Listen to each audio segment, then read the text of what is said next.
Hey, third graders. Thank you for joining us for our language lesson. Please be sure you're on page 97. I'll write down here. Please be sure on page 97. Right, it has, I believe, popcorn. All right, I'm going to say that's popcorn. So we're going to continue our series on learning about when to use or how to use helping verbs. Let me go over the analogy of the Uber driver. We're going to call that Uber or taxi service verb phrase. Okay. That's a big hood for a car. So here's my car. And I think one of you had told me you drew this. You had drawn this in your lesson book. So we're going to call this a verb phrase. That's the name of the taxi service. We have the helping verb as a driver. So that's the helping verb. And then we have the action word, enjoying the ride. Wee! That's the action word or the action verb. Now, not all sentences are going to have verb phrases. So just keep that in mind. Sometimes sentences are just going to be by itself. All right, as you can see, like for the first one, Thomas's family ate popcorn or Thomas's family eaten popcorn. Well, Thomas's family ate popcorn. So notice here, it didn't have a helping verb, which is fine. All right. Let's just say the action verb drove itself. It didn't need a taxi service. So just keep that in mind. All right. Now I'm going to erase this, okay, just because I need to see this chart. So these are the verbs we're going to focus on. Write, that means to scribble words. I guess that's the best term I can use to describe how to write. Drink, that's when you consume a beverage or liquid. Eat, that's when you consume food. And then do or does, right? So we also have wrote, drank, ate, and did, but these words need helping verbs, okay? Written, drunk, eaten, and done. So again, these are all verbs. We did the first one. Thomas's family ate popcorn, right? Number two, I have. Ooh, they underline have for you. That's the helping verb. That's great. But now we have to determine, because there's a helping verb, there's that driver, the Uber driver of the verb phrase, who is the backseat passenger? Is it ate or eaten? I have ate my lunch, said Kenny. I have eaten my lunch, said Kenny. Well, it's eaten. And it says here too, if you need a helping verb, you got to use eaten. Who has drank or who has drunk all the milk? Asked Mom. Well, again, we have a helping verb. It is underlined for you. So you can't use drink, all right? So you're going to use drunk. So who has drunk all of the milk? Asked Mom. Sarah and Daniel have did their homework. Okay, that sounds funny already. Sarah and Daniel have done their homework. Very cool. Alrighty.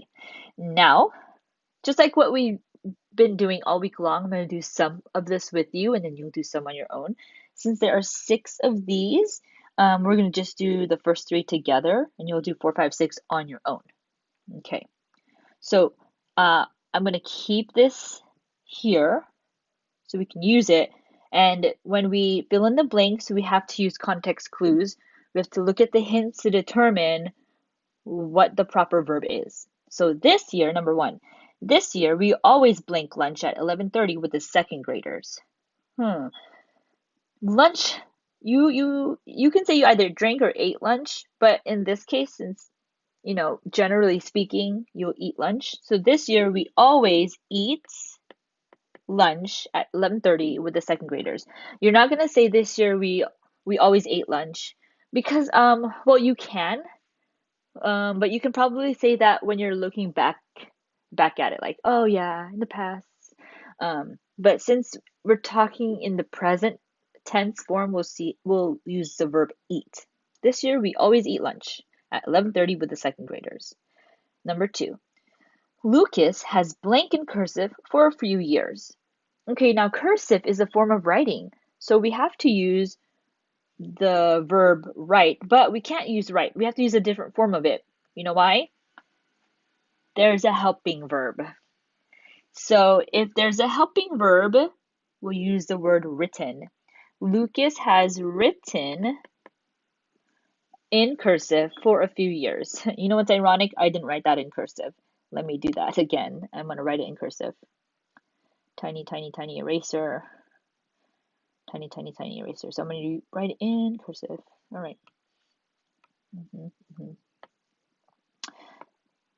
Written. All right. Number 3.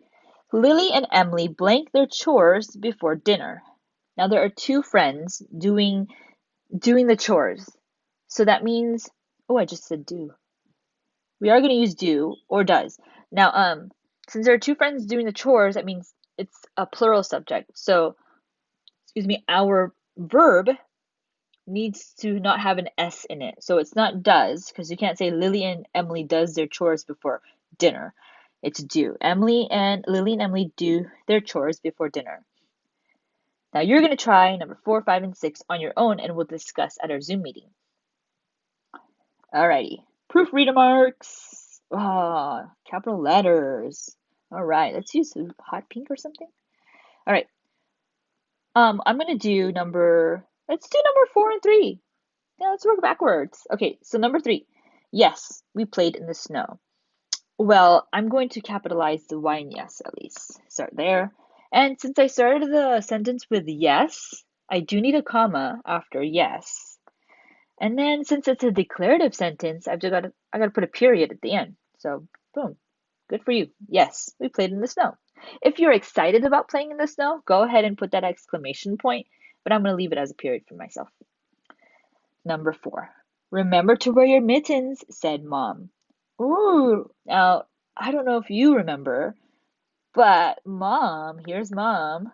She is speaking and she's saying something in her speech bubble, which means we need quotation marks. So, I have to imagine what she's saying in her speech bubble.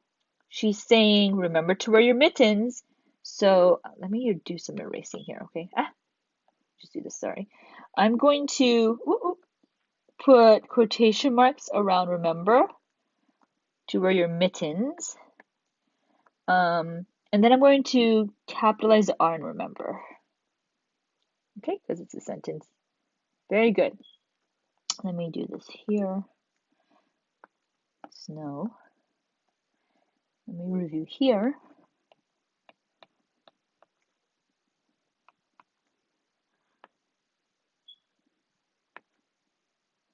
Lucas has written. And then do. Okay, so this is what we did today. And at our meeting later on, we're going to finish the rest.